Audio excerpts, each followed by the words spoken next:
অজু করার সময় অজুর পানি যখন মুখে লাগাবেন একটি দোয়া পড়বেন, আপনার চেহারা নূরের মতো উজ্জ্বল হয়ে যাবে ইনশাআল্লাহ। আপনার চেহারা নূরের মতো উজ্জ্বল হয়ে যাবে, চোখ চেহারা থেকে ব্রণ, মেস্তা, কালো দাগ সহ যাবতীয় সমস্যাগুলো আল্লাহ তাআলা দূর করে দিবেন এবং আপনার রিজিকে বরকত হবে ইনশাআল্লাহ।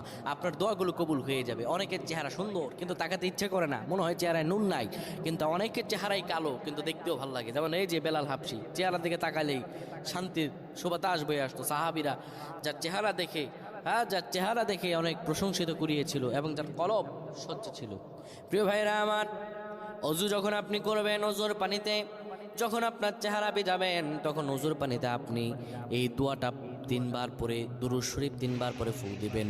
দোয়াটি হলো আল্লাহু নূরুস সামাওয়াতি ওয়াল আরদ, আল্লাহু নূরুস সামাওয়াতি ওয়াল আরদ। পানিগুলো নিয়ে সেই পানির মধ্যে আপনি ফু দিয়ে চেহারার মধ্যে লাগাবেন। আমার আল্লাহ রাব্বুল আলামিন